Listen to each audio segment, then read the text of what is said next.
Le pouvoir vous change le cerveau. Littéralement. Salut, esprit curieux!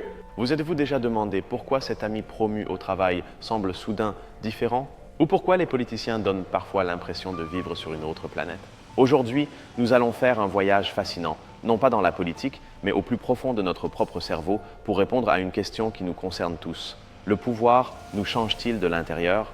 Je vous promets qu'à la fin de cette vidéo, vous ne verrez plus jamais un leader, un patron, ni même vous-même de la même manière. Commençons par ce que nous avons tous déjà entendu. La célèbre citation « Le pouvoir corrompt et le pouvoir absolu corrompt absolument ». C'est une idée si puissante que nous l'acceptons presque comme une loi de la nature. Nous voyons quelqu'un atteindre le sommet et, tôt ou tard, nous nous attendons à ce qu'il commette une erreur, qu'il devienne arrogant. Et on le voit même dans les petites choses, n'est-ce pas? Pensez au gérant d'un restaurant qui crie sur un serveur pour une erreur minuscule, ou à cette personne qui, en obtenant un peu d'autorité, arrête soudainement de dire « s'il vous plaît » et « merci ». Le pouvoir semble donner aux gens la permission de contourner les règles sociales les plus élémentaires que nous, le reste d'entre nous, suivons chaque jour. Mais cette idée n'est pas nouvelle. Elle a une logique évolutive très profonde. Imaginez nos ancêtres dans la savane. Le chef de la tribu ne pouvait pas se soucier des sentiments de chaque individu. Son cerveau devait être concentré à 100% sur les grandes menaces et opportunités. Trouver de la nourriture, se défendre d'un prédateur, planifier la prochaine migration. C'était une question de survie. Le pouvoir, à son origine, exigeait une concentration presque obsessionnelle sur les objectifs, non sur les personnes. Tout cela n'est que la pointe de l'iceberg. C'est ce que nous voyons en surface, le comportement évident. Mais si c'est ce que nous voyons, quel moteur secret, quels circuits invisibles dans notre cerveau mettent tout cela en mouvement en dessous? C'est là que la véritable aventure commence. La première grande révélation, soutenue par des études fascinantes en neurosciences, est la suivante. Le pouvoir diminue l'empathie. Et ce n'est pas une métaphore. Littéralement, l'activité dans certaines parties de notre cerveau associée à l'empathie avec ce qu'on appelle le système des neurones miroirs, qui est fondamentalement le réseau cérébral qui nous permet de sentir ce que les autres ressentent, se réduit. C'est comme si le cerveau de la personne puissante commençait à voir les autres, non pas comme des personnes avec leurs propres espoirs et peurs, mais comme des outils ou des concepts abstraits pour atteindre un objectif. Et savoir cela est un incroyable outil à double tranchant. D'un côté, cela vous permet de détecter le danger. Si vous remarquez qu'un leader, un patron ou même un ami avec une nouvelle autorité commence à interrompre constamment, cesse d'établir un contact visuel ou parle des gens comme s'ils étaient des ressources humaines ou des pions sur un échiquier, c'est un énorme drapeau rouge. C'est un signe que son circuit d'empathie se déconnecte. Mais d'un autre côté, cela vous permet d'identifier l'excellence. Si vous voyez quelqu'un en position de pouvoir qui prend délibérément le temps d'écouter, qui demande comment s'est passée votre journée et attend vraiment la réponse, qui se souvient de détails personnels, cette personne lutte activement contre cette tendance neurologique. Et ça, mes amis, c'est la marque d'un véritable leader. Tout cela est régi par une règle invisible de notre cerveau, la loi du moindre effort. Notre cerveau est conçu pour être efficace, pour économiser de l'énergie. Et penser à la perspective d'une autre personne, ressentir ce qu'elle ressent, cela consomme énormément d'énergie. Lorsque vous avez du pouvoir, vous avez soudainement le luxe de ne pas avoir à le faire aussi souvent. C'est comme conduire une voiture, vous ne pensez pas à la vie, aux rêves et aux problèmes de chaque conducteur autour de vous, vous les voyez comme des obstacles ou des alliés pour atteindre votre destination. Le pouvoir peut transformer la vie sociale en une autoroute. Cette paresse cognitive nous mène directement à un défaut de fabrication du cerveau appelé biais de surconfiance. C'est la tendance à croire que nous sommes plus intelligents, plus compétents et plus justes que nous ne le sommes réellement. Le pouvoir agit comme un amplificateur pour ce biais. La stratégie pour le combattre? Cela s'appelle l'avocat du diable interne. Avant de prendre une décision importante, surtout si vous avez du pouvoir, forcez-vous à chercher activement 3 raisons solides pour lesquelles vous pourriez avoir complètement tort. Forcez votre cerveau à sortir de sa zone de confort et à considérer d'autres perspectives. Les Romains, en effet, avaient une coutume incroyable. Lorsqu'un général victorieux défilait dans Rome, un esclave se tenait derrière lui, lui murmurant à l'oreille « Souviens-toi que tu es mortel ». Pensez-y une seconde. C'était une technologie psychologique pour contrer les effets du pouvoir. La morale pour nous aujourd'hui, c'est que la sagesse antique savait déjà que le pouvoir a besoin d'une ancre, d'un rappel constant de notre propre humanité et de notre fragilité pour ne pas s'envoler vers l'arrogance. Si vous comprenez tout cela, la déduction la plus importante pour la vie réelle est la suivante. Le pouvoir ne vous corrompt pas en vous transformant en une autre personne. Non. Le pouvoir vous donne la permission de cesser de faire l'effort d'être votre meilleure version. Il permet à vos pires impulsions, à votre paresse et à votre égoïsme, que nous avons tous, de s'exprimer sans les restrictions sociales qui les maintiennent normalement en laisse. Nous avons vu la biologie, la psychologie.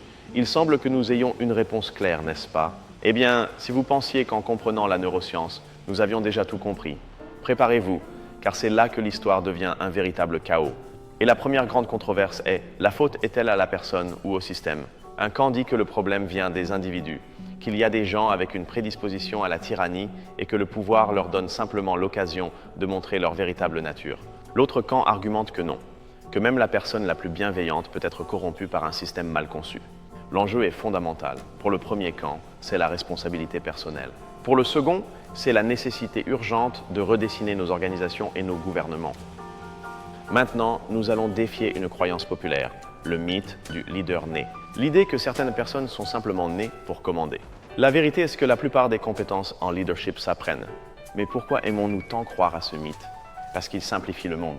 Il nous donne un héros à suivre, nous exempte de la responsabilité de penser de manière critique et surtout nous enlève la pression d'avoir à diriger nous-mêmes. Et nous arrivons ici à un paradoxe merveilleux et cruel. Pour obtenir le pouvoir, vous devez souvent être empathique, collaboratif et charmant. Vous devez convaincre les gens que vous êtes de leur côté. Mais au moment où vous obtenez le pouvoir lui-même commence à éroder neurologiquement ces mêmes qualités qui vous ont mené au sommet. C'est un dilemme sans solution facile. Le chemin vers le pouvoir vous prépare, mais la destination vous défait. Cela nous mène à une question éthique que nous ne nous posons presque jamais. Nous tenons pour acquis que les hiérarchies sont nécessaires, que nous avons besoin de chefs et de leaders. Mais si la science nous démontre que ces structures comportent un risque inhérent de nuire neurologiquement à l'empathie et au jugement des personnes que nous plaçons au sommet, est-il éthique de continuer à construire nos entreprises et nos sociétés de cette manière sans mettre en place des sauvegardes beaucoup plus puissantes? Ce débat, en outre, a évolué avec le temps. Il y a des siècles, la controverse portait sur le droit divin des rois, un pouvoir supposément accordé par Dieu. Aujourd'hui, le débat porte sur les biais invisibles dans les algorithmes qui décident qui obtient un emploi ou un prêt. Le langage change, la technologie change, mais la question centrale du pouvoir sans contrôle reste exactement la même. Au fond, le pouvoir nous confronte à un problème insoluble de la condition humaine. Nous aspirons à la sécurité et à l'ordre qu'un bon leadership peut apporter, mais en même temps, nous vivons avec une peur atavique de la tyrannie que ce même pouvoir peut déchaîner. Notre histoire en tant qu'espèce est l'histoire de la tentative d'équilibrer cette balance et de presque toujours échouer. Comme vous le voyez, la réalité est bien plus complexe et chaotique qu'un simple « le pouvoir corrompt ». Vous avez survécu au chaos. Maintenant, il est temps de voir les détails subtils, les découvertes qui séparent les curieux des véritables connaisseurs du comportement humain. Voici une information pour les vrais gourmets de la connaissance. Des chercheurs comme Dasher Keltner de l'Université de Berkeley parlent du syndrome de l'hubris, du grec ancien hubris, qui signifie arrogance démesurée.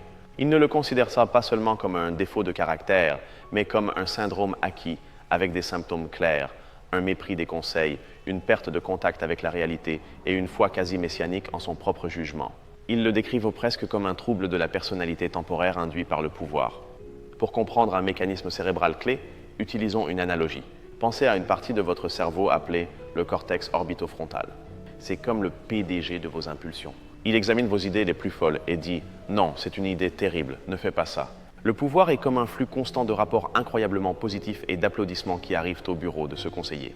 Avec le temps, il devient arrogant, cesse d'écouter les autres départements et commence à approuver des décisions de plus en plus risquées et impulsives.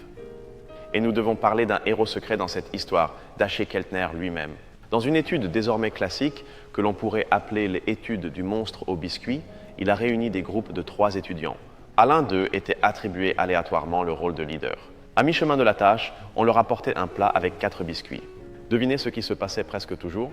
Le leader ne se contentait pas de manger le 4e biscuit supplémentaire, mais il le faisait de manière plus négligée, en mâchant la bouche ouverte, laissant des miettes partout. Une simple pincée de pouvoir inventée en laboratoire a suffi à changer leur comportement. Mais il existe une théorie alternative fascinante et un peu rebelle.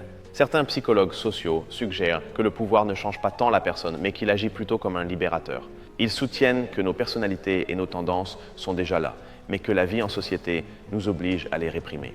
Le pouvoir ne vous transforme pas en crétin, il vous donne simplement la liberté de cesser de faire semblant de ne pas l'être. Et voici un détail totalement contre-intuitif de la recherche. Notre intuition nous dit que le pouvoir nous rendrait plus conscients, plus attentifs. Erreur. Des études montrent que les personnes au pouvoir sont moins douées pour détecter les sentiments des autres sur des photographies ou pour deviner ce que pense leur interlocuteur. Le pouvoir, au lieu d'aiguiser nos sens sociaux, semble les endormir.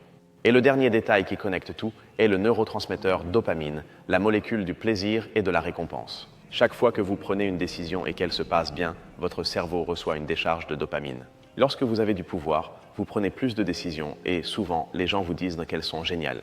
Votre cerveau commence à nager dans la dopamine. Le pouvoir peut devenir littéralement addictif. Et comme toute addiction, il vous pousse à chercher des doses de plus en plus importantes, à prendre des risques plus grands, ignorant les conséquences pour les autres. Ce n'est plus de la psychologie, c'est de la pure biochimie. Ce niveau de détail nous donne une vision beaucoup plus riche et sincèrement plus compatissante. Il ne s'agit pas de bon et de mauvais, mais de cerveaux humains prévisibles réagissant à une drogue très puissante appelée pouvoir. Nous avons atteint la limite de ce qui est connu. Osez-vous regarder vers la dernière frontière? Regardons 100 ans dans le futur. Comment cela pourrait-il évoluer? Imaginez des systèmes de gouvernement ou des entreprises dirigées non pas par un humain, mais par une intelligence artificielle programmée avec des sauvegardes éthiques et une empathie infinie. Serait-ce la solution à la corruption et à l'hubris? Ou le pouvoir trouverait-il une nouvelle façon de corrompre même le silicium? Et ici, la science se heurte à un mur et la philosophie doit prendre le relais. Si le pouvoir altère notre perception de la réalité et notre connexion aux autres, existe-t-il quelque chose comme un moi stable et authentique? Ou sommes-nous simplement une collection d'états cérébraux qui changent selon le contexte et la quantité de pouvoir que nous détenons? Qui êtes-vous, vous, vraiment? L'implication philosophique la plus vertigineuse est que le pouvoir pourrait être l'une des preuves les plus claires que notre conscience n'est pas une entité unique, mais une négociation constante entre différentes parties de notre cerveau. Le pouvoir ne nous change pas, mais il modifie le résultat de cette négociation interne, donnant plus de voix aux impulsions et réduisant au silence l'empathie. Maîtriser cette connaissance pourrait être clé pour l'avenir de l'humanité. Imaginez pouvoir concevoir des systèmes politiques, éducatifs et entrepreneuriaux basés sur la neuroscience du pouvoir, des systèmes avec des rotations obligatoires, des mécanismes de feedback forcés, des formations à l'empathie. Nous pourrions peut-être avoir les bénéfices du leadership sans sa toxicité inhérente. Et l'idée finale, la plus provocatrice, peut-être que l'objectif ne devrait pas être de chercher de bons leaders. Peut-être que l'objectif devrait être de créer des systèmes si robustes qu'ils fonctionnent bien même avec des leaders médiocres ou défectueux. Peut-être que le véritable but est de rendre la vertu personnelle de celui qui commande insignifiante. Le voyage est terminé. Nous sommes allés d'une simple phrase jusqu'à la biochimie de notre cerveau et l'avenir de l'humanité. Maintenant, il est temps de prendre du recul et de contempler l'incroyable tableau d'ensemble. Au début de ce voyage, nous sommes partis d'une idée simple et familière que nous connaissons tous. Le pouvoir corrompt. Une vérité populaire, presque un proverbe. Et maintenant, regardez où nous en sommes. Cette idée simple s'est transformée en une compréhension que le pouvoir est une force qui reconfigure les circuits d'empathie dans le cerveau, qui amplifie nos biais cognitifs, qui peut agir comme une drogue addictive au niveau neurochimique et qui nous présente un paradoxe cruel. Pour l'obtenir, vous avez besoin de qualités qu'il se chargera lui-même de détruire. Nous sommes passés d'un proverbe à la neuroscience de la condition humaine. Quelle idée de tout ce voyage vous a le plus marqué? Celle du cerveau paresseux, celle du syndrome d'Ubris ou celle du monstre au biscuit? Quelle qu'elle soit, j'adorerais lire votre réflexion dans les commentaires. Merci vraiment d'avoir consacré votre temps et votre attention à ce voyage si profond. Si ces explorations qui démontrent la réalité pour mieux la comprendre vous fascinent, abonnez-vous, car nous avons de nombreux autres voyages comme celui-ci préparés pour vous. À la prochaine, continuez toujours à remettre en question ce que vous tenez pour acquis. Ainsi, la question finale n'est pas ce que vous feriez avec le pouvoir, mais ce que vous êtes prêt à faire pour ne pas être changé par lui.